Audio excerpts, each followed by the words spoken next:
ফুল internet viral product যদি হয় তাহলে ডেফিনেটলি মেবলিনের this baby product. I just love this. কোনো রকম কোনো এক্সাজারেশন নয়, ব্র্যান্ড আমাকে কিছু বলেনি এটা তোমাদেরকে বলার জন্য। Still let me show you the pigmentation first. আচ্ছা, সবার প্রথম হচ্ছে এই শেডটা দেখো। আমি এই সুপারস্টের যে লুমি ম্যাট ফাউন্ডেশনটা আছে সেটার 330 ইউজ করি। সো সেটার হিসেবেই আমি এই শেডটা নিয়েছি। This is 330। আমার খুব লাইট শেড পছন্দ না, যেহেতু এটাকে আমরা অ্যাজ আ ফাউন্ডেশন হিসেবে ইউজ করতে পারবো। So that is why I choose my exact shade match.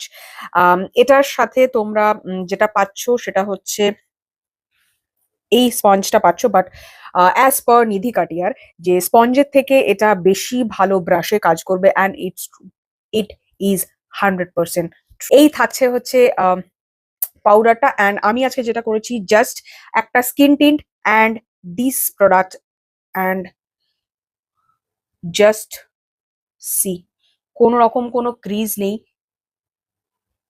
এখনো অবধি আমি মেকআপটা করেছি 2.5 hours, and you are good to go.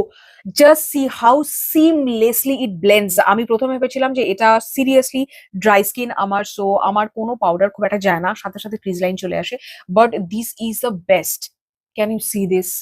So এই প্রোডাক্টটা হচ্ছে সেটা আমি বলবো সবাইকে এটা ট্রাই করতে। আই নো যেটা অনেক প্রাইজি, বাট এটা পিঙ্ক ফ্রাইডে সেলে তোমরা যদি পারো, আমি নিয়েছি এটা পিঙ্ক ফ্রাইডে সেলে, I think 498 or something like that. So খুব কম রেঞ্জের মধ্যে এটা পেয়ে যাবে, তোমরা ট্রাই করো এটা একবার। যদি নিজেদের শেড তোমরা পেয়ে যাও, অবশ্যই সেটা তোমাদের জন্য it's a magical product. Please have this. আর নিয়ে আমাকে বলো ডেফিনেটলি কমেন্ট সেকশনে যে তোমাদের কিরকম লেগেছে, বা এখনো পর্যন্ত যারা ইউজ করেছো আমাকে জানিয়ে যে তোমাদের কিরকম লেগেছে। আমার অসাধারণ লেগেছে। Maybelline, you are too good, too good.